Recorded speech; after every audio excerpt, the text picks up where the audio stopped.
Hello, and I hope you all is well. So it's a little bit of a story time that kind of follows up with the reasons that I have mentioned about those bitter roots and just, all those bitterness being packed down by things and all this other stuff. So a little bit of story. I have this on because I have on a bonnet and I'm about to put a bandana over my bonnet and go work out and then come back and do my hair. So yeah, don't judge me. But anyway, I will say that born and raised and educated in North Carolina, love my state, right? And so, but of course, don't live there anymore just because opportunities and all of this stuff. So, but there's a guy that I've known for a while, since middle school, right? And always communicated, always talked, even through college, right? Fast forward many years later, this person enlists into the armed service. Will not identify which armed service, but they enlist in the armed service. And still kind of semi kept in contact.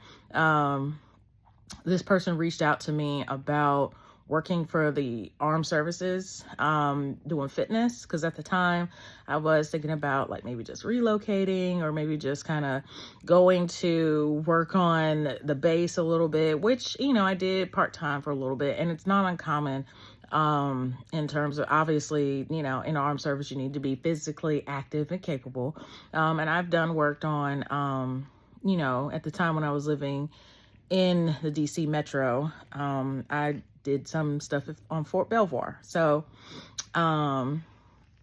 anyway, person was returning from being, overseas for an extended period of time. And, the person was like, hey, let's get up and all this other stuff. And I was like, okay, cool. So drive down to meet the person. And when I drove down to meet the person was excited to see me and all this other stuff. And, that person and I had talked about a relationship, right? He and I have known each other for a while, right? And at the time I was working in, still working in DC. I think I was the fitness manager. Maybe was I a fitness manager or a fitness specialist? I don't remember. But at the time I was working, I think I was a fitness manager. So was working there at the time, and it was cool because I was within a decent drive to go see this person. So spent weekends with this person, but this person, never had any money. He never had any money. I mean, like, never, ever. And so, and that's not to say that military personnel should always have money. But for little things like gas and little things like, buying toiletries, you should have some money for. So, okay.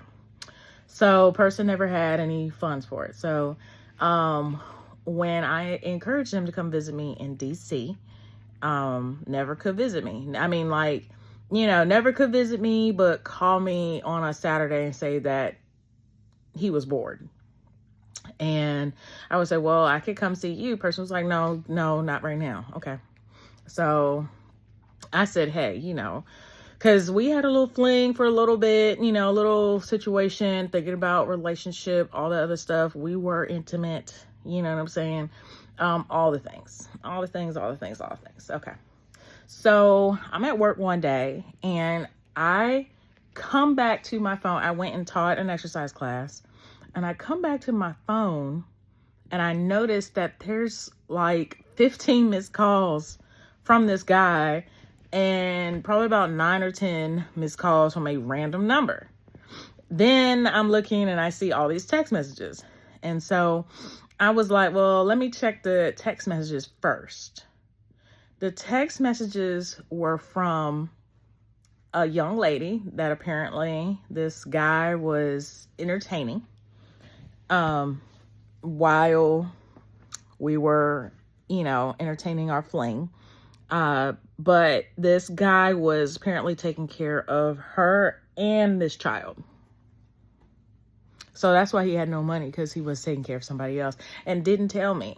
Mind you, the text messages were, I'm just calling to see that, if what's going on is true, and I'm trying to figure out who you are, and I'm going through your phone. I'm going through his phone, and I see, an unmarked telephone number to this number, and there's no name to it, and blah, blah, blah, blah, blah. And I'm not even making this up. So then I get text messages from him that say, yo, can you vouch for me? Can you tell her that we were never intimate? Lying. That we were never intimate and all this other stuff. Okay. So then I called him. I said, what's going on? And then I hear in the background of that young lady saying, put her on speakerphone. So then puts me on speakerphone and continues to lie. Say, tell her that we never had a fling and that you never been down here to visit me and all this other stuff. I said, oh, so we're lying now? So naturally you hear the disappointment in his voice. So I said, listen, you got me messed up. Like, for you to know me as long as you've known me, the expectation for me to lie, to lie on myself and you not protecting me. You're not protecting me at all. Like, you just gonna continue to lie and say that, I've never been down to visit you. We've never been intimate. You basically are flat out lying. So basically she hung up the phone for him, and, she called me and was like, well, I just want to know that if this is the guy that I should be fooling with and if he's worth my time. And I told her flat out, I said, if you have to ask yourself that question, then you already have your answer. And she was like, I didn't think about that. And, I have a daughter, and, he stepped in as a father figure for my daughter. I said, again, if you have to ask these kind of questions, then you already know your answer. You already got it. So then ended that call. And then he tried to call me back and was like, I'm sorry. I know I was lying, and, I lied to you and I lied to her. I flat out was like, don't call me. Don't call me no more, because you're a liar. You're a liar. And I don't really go for that. Like, that's crazy. Like, why would you lie on yourself and lie on me like that? Just keep it real. And I say that to say, because in the situation that I talked about before, I was made aware of some other things that were going on. And again, why did you lie? You know what I'm saying? I have, back in 22, I tried to, initiate or get with somebody to initiate something. And this person was like randomly saying, oh, I can only visit on certain days of the week. Come to find out, this person is still married. So yeah, these are things that will continue to push down that hope, and bitterness will get deeper and deeper and deeper. And that's my regular prayer, that I pray that I don't get in a position where I'm so hyper independent that, that I have to find a way for me to find affection. Because obviously, I can't, you know what I'm saying? I can't get it from somebody that I'm expecting affection from. But interesting, that's how good God is. Like, God is a miracle worker. And, generally God will always put me in a position to, in my dreams, tell me that, no, this ain't it. And so, I make sure that I'm very aware of that. And the result of you trying to find your own affection is that you are partnering or trying to develop a covenant with somebody that's not designed to be your covenant partner. And so, yeah. So when talking about marriage and, talking about marriage and the hope for a relationship, for somebody like myself, it can be hard, because it's like you just don't see it. You've been in situations where you know, gentlemen would come into your life and they'll just say that they're gonna promise you all this. My friend said it best. She said, my ex-husband said that he was gonna give me the moon and the stars. Instead, he gave me the moon for his ass, for me to kiss his ass. However she said it, I don't remember how she said it, but y'all, I was weak when she said it. But essentially, you know, just having that hope is important.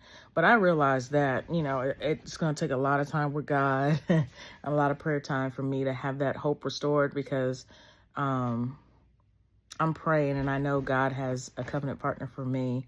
But I know it's going to take some time for, you know, me to be fully healed. And there was a lady that talked about, you know, a man who basically was like, he's not trying to extend grace to no hyper independent woman, right? And then she said, listen, there's women out here that are extending grace to a hyper independent man or a dependent man, you know what I'm saying? And so for a woman to extend grace and then you not extend grace, it's basically, she said, it's kind of crazy, right?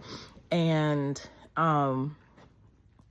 yeah, so I just pray that, you know, God does send me a covenant partner, a gentleman who does extend that grace, and vice versa. Equip me to be able to extend grace as well, to be able to maybe have a healthy relationship in marriage.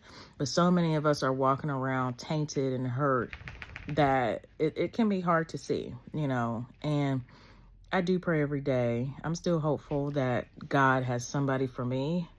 And yeah, but you guys have a good day.